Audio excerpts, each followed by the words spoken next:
Hey, what's up? Welcome back. This is part 5 and the final part of the Khopesh collaboration project between myself and Alec Steele.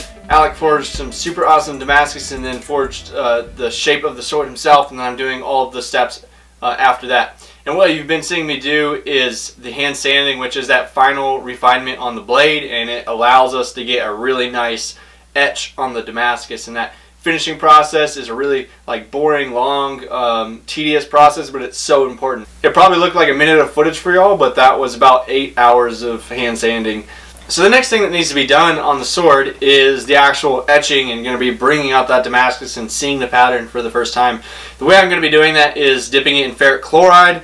I'll let it sit in there, then I'll take it out and I'll sand, and I'll do that back and forth. I'll do that about 3 different times, and those etching cycles will deepen the layers on the steel and kind of create a topography over the whole piece. And what that's going to allow me to do is get nice chatoyance, see the pattern, and then also allow me later on to get better contrast between the 2 layers. Let's go ahead and get started with the etching.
After all of these hours, all of these steps, and all of this waiting, I've finally seen the Damascus pattern, and it is awesome. It's super exciting every time you put that Damascus piece into the acid for the first time, and instantly it turns. So you pull it out 1 or 2 seconds later and you can see all the pattern, and it gets me every time. So what you just saw me do was the etching and sanding process, and I hope that the camera could pick up what the pattern looked like after I sanded it. And I did that 3 times, and after those 3 cycles the finish could be considered done. It looks great, and I put that finish on a lot of my knives, but I wanted this piece to look a little bit more high-end, a little bit more elegant and shiny, so I went ahead and buffed that blade after the etching and sanding, and that made it really shiny, of course. And now what I'm going to do next is put that blade in the coffee etch. And that coffee is going to bring some of the dark contrast back out. And it's not a very exciting process. It's just putting the sword in coffee, waiting a few minutes, taking out, and it's done. So I'm going to go ahead and do that and then get back here. Not bad at all. This is pretty, I don't know how to describe this. It's just so shiny and so Damascus-y, and Damascus everywhere. I'm just going to go ahead and skip to the close-up shots and show every inch of this. At this point the sword is done, except the scales still need to be glued, but the scales as you know, if you've watched the other parts, are 100% done.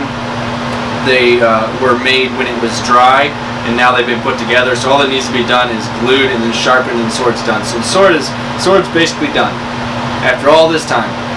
So let's look at this thing up close.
I hope that you all find this sword as beautiful as I do. Alec did an amazing job with the Damascus. It's absolutely phenomenal. There's no flaws in the Damascus, no voids, no cracks, and it turned out really nice with the finishing. So we are going to be putting this piece up for sale, and we don't yet have specifics on how we're going to do that. I've still got to send this knife off to get photographed. Hopefully this will be up for sale in the coming couple weeks. When we know how we're going to sell it, we will announce that on YouTube, Instagram, Facebook. If you're following us on any of those, just be on the lookout. We will make it visible, put it out there, and make sure that you don't miss it. This is a very, very unique piece. You're never going to see something ever like this again. Again, thank you for sticking out to the end of this video. If you want to see the rest of how this was made, go back to the other videos on my channel and then also on Alec's channel where he forged the Damascus. I'm glad that me and Alec were able to get together and make something that's this special. Alright, I appreciate it, and be on the lookout for this online. I wanted to reserve the last section of the video to talk a little bit about my Mexico trip. Some people have been asking about that online since I was gone for an entire month almost. The trip was amazing. I mean, it was one of the best things I've ever done in my life and experienced. You can experience things that you just simply can't experience and see in the United States. You do things that you can't do in the United States, and the GS performed amazingly. It was in its element. Like a third of our trip was dirt biking, basically, climbing mountains. Mexico has a ton of mountains. Like the majority of Mexico is mountains, which most people don't know. It's just an amazing, beautiful place. And for the months prior to when I went, everyone was just telling me, hey, don't go, it's ugly there, you're gonna die, you're not gonna have fun.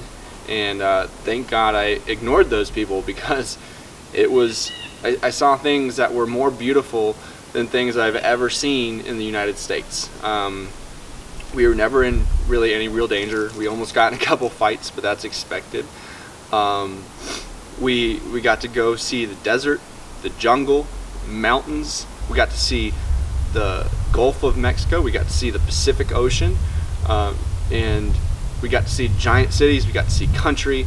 We got to eat the best food that I've ever had in my life. We all had a really great experience in Mexico, and I'm definitely going to be going back. And I'm glad that we did it on motorcycles, because you get to really experience the culture. And I'm glad that we did most of the trip on back roads, because you really like see the countryside and the you know, just regular people in Mexico. Because in the big cities of Mexico, it's very similar to here in the United States. The people there in the country are extremely nice, very hospitable. Everyone waves. It's not like what you see on television. Like, the news is just poison, and that's why I don't watch it. The news portrays Mexico as such a terrifying place, and it's really not. I mean, of course there's a lot of dangers there, and there's a lot of dangers in the United States. You go to a big city, you don't go to certain parts of town. It's the same way in Mexico.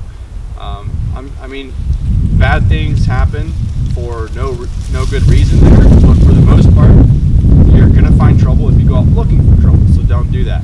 If I had to name the two biggest things that I miss about Mexico, it would be the food. That's the best food that you'll ever eat in your life, and it's dirt cheap. And it would be the fact that there's no rules. It's like a free-for-all in Mexico. It's the Wild West. I mean, there's laws, but there's not laws.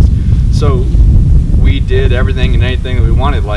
And that was another good thing about taking motorcycles, because we could drive wherever we wanted. We could take the motorcycles down sidewalks in Mexico City, passing people on the sidewalks, drive through cow fields. There was just very few restrictions, and it makes you realize how many different regulations and laws here in the United States that are just kind of silly and excessive. So I'm going to end the video here. If you have any more questions about my Mexico trip, or if you're going to go to Mexico and you want to know some things, just email me, send me a message or whatever.